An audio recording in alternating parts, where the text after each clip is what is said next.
Hey everyone, so your next question is lack operon in E. coli bacteria is induced by जो lac operon होता है एक्सक्रीशिया coli bacteria के अंदर उसको induce कौन करवाता है I gene promoter gene beta galactosidase या lactose let's discuss one by one what is lac operon क्या होता है जो सिंथेसाइज करवाता है इंड्यूसिबल एंजाइम्स को और क्या करता है रेगुलेट करवाता है catabolism of lactose to galactose and glucose के अंदर ठीक है जो लैक्टोज होता है उसको किसमें ब्रेक डाउन करवाएगा गैलेक्टोज एंड ग्लूकोज के अंदर तो need an inducer to remove repressor and start transcription transcription जो प्रोसेस होती है एज वी डिस्कस अर्लियर कौन सी प्रोसेस होती है जिसमें डीएनए से आरएनए बनता है ट्रांसलेशन कौन सी प्रोसेस होती है जिसमें आरएनए से प्रोटीन बनता है तो लैकोपेरॉन क्या करवाता है उसको कोई ना कोई इंड्यूसर चाहिए रिप्रेसर को रिमूव करने के लिए और ट्रांसक्रिप्शन को स्टार्ट करने के लिए सो लेट्स ये क्या है बेसिकली एक टाइप का लैक ओपेरोन है ठीक है इसमें क्या हुआ रेगुलेटर जीन है जिसको बोलते हैं लेट आई जीन ठीक है ऑपरेटर रीजन है जहां पे आरएनए पॉलीमरेज बाइंड करता है और let Z let Y and let A gene are the structural genes basically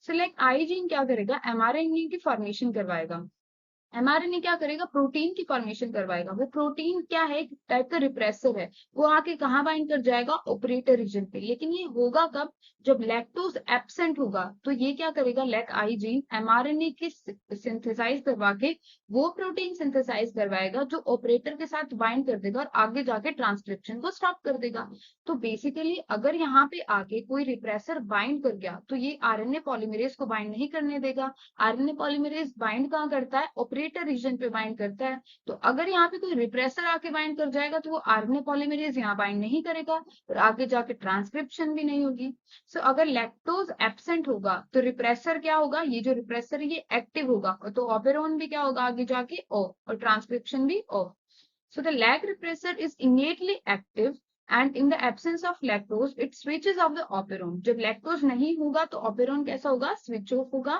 by binding to the operator ठीक है operator के साथ bind करके repressor वो आगे जाके operon को क्या कर देगा off कर देगा If we discuss next that leg Z, leg Y and leg A are the structural genes basically. ये क्या करते हैं एक एंजाइम सिक्रीट करते हैं लेग Z किसके लिए कोड करता है बीटा गैलेक्टोसिडेज एंजाइम के लिए लेग Y किसके लिए परमेज के लिए लेग A किसके लिए ट्रांसएसिटाइलेज के लिए तो इसमें क्या हो रहा है लेग आई जीन ने क्या किया एमआरएनए को सिंथेसाइज करवाया एमआरएनए ने किसको किया था रिप्रेसर को सिंथेसाइज करवाया था अगर मान लो कोई यहाँ पे इंड्यूसर आ गया तो इंड्यूसर आके किसके साथ बाइंड कर जाएगा रिप्रेसर के साथ बाइंड कर जाएगा तो वो आगे जाके इसके साथ बाइंड नहीं कर पाएगा ऑपरेटर रीजन के साथ तो ऑपरेटर रीजन के साथ कौन बाइंड कर जाएगा आरएनए पॉलीमरेज और आगे जाके ट्रांसक्रिप्शन क्या हो जाएगी स्टार्ट हो जाएगी so when lactose is present तो अगर लैक्टोज प्रेजेंट होगा तो द रिप्रेसर इज इनएक्टिव तो ये क्या है एलोलैक्टोज क्या है basically it is the isomer of lactose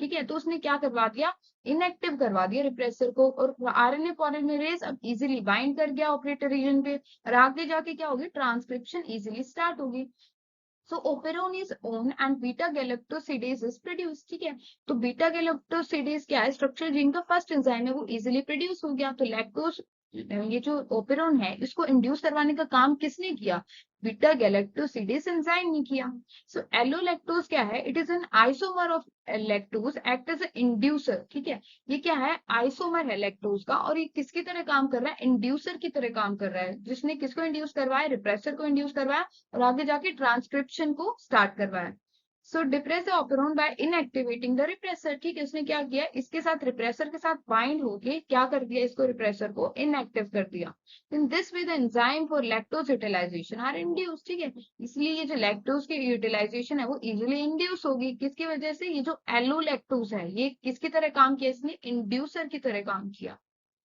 We will discuss next. Lake Z gene encode lake Z gene है वो किसके लिए इनकोड कर रहा है बीटा गैलेक्टोसिडेज एंजाइम के लिए कोड कर रहा है इसने क्या किया बीटा गैलेक्टोसिडेज एंजाइम है वो करवाता क्या है लैक्टोज सबस्ट्रेट है यहाँ पे और वो किसमें कन्वर्ट कर देता है लैक्टोज को ग्लूकोज में और गैलेक्टोज में कन्वर्ट कर देता है सो नो अगर लैक्टोज नहीं होगा तो कितने मॉलिक्यूल होंगे बीटा गैलेक्टोज के 3 मॉलिक्यूल्स अप्रॉक्स एंड अगर लैक्टोज ऐड हो गया तो कितने मॉलिक्यूल बनेंगे बीटा गैलेक्टोसिडेज के 3000 मॉलिक्यूल्स बनेंगे बीटा गैलेक्टोसिडेज के If we discuss no lactose present, no need to produce enzyme to hydrolyze lactose to glucose and galactose.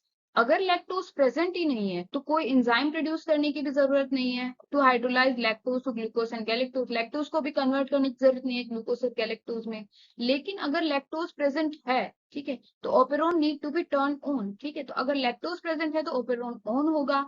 और ऑन करवाएगा कौन उसको? Allolactose inducer bind to the repressor, changes its shape making it drop off, leaving RNA polymerase to start transcription. इसने क्या करवाया? एलोलैक्टोज ने inducer की तरह काम किया। कब? जब लैक्टोज प्रेजेंट था। ठीक है, उसने क्या किया? इस रिप्रेसर की शेप को चेंज कर दिया उसके साथ बाइंड होके। तो अब ये इसके साथ ऑपरेटर रीजन के साथ तो बाइंड कर नहीं सकता, तो ऑपरेटर रीजन के साथ कौन बाइंड कर जाएगा? आरएनए पॉलीमरेज बाइंड कर जाएगा और वो आगे जाके क्या करवा देगा? ट्रांसक्रिप्शन करवा देगा। ट्रांसक्रिप्शन हुई तो ये जो लेग जेड वाई ए जीन है ये भी अपने एंजाइम्स को सिंथेसाइज करेंगे। So transcription is on now.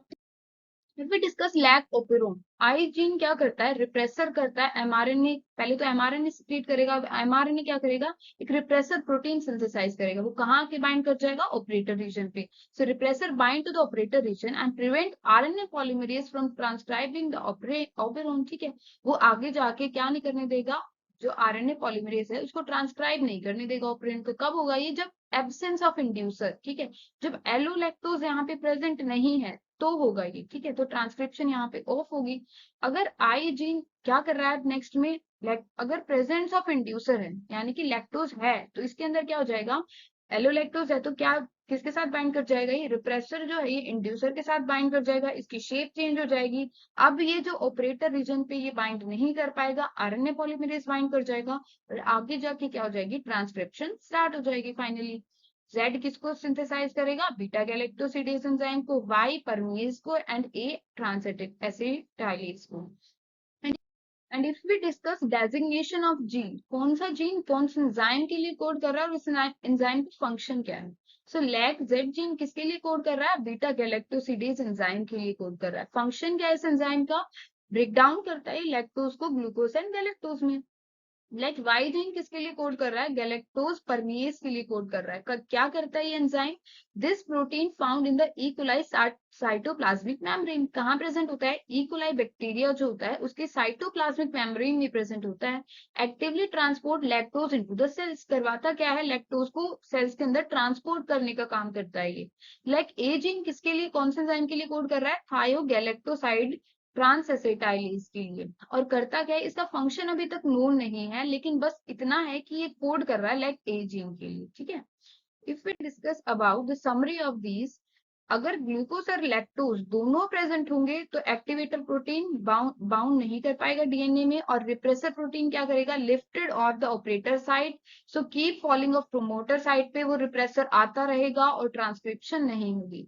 अगर ग्लूकोज प्रेजेंट है और लैक्टोज एब्सेंट है तो वो एक्टिवेटर जो प्रोटीन है वो बाउंड नहीं कर पाएगा डीएनए पे, और ये जो रिप्रेसर प्रोटीन है ये बाउंड कर जाएगा ऑपरेटर साइट पे और ब्लॉक कर देगा रिप्रेसर को, तो ट्रांसक्रिप्शन नहीं होगी।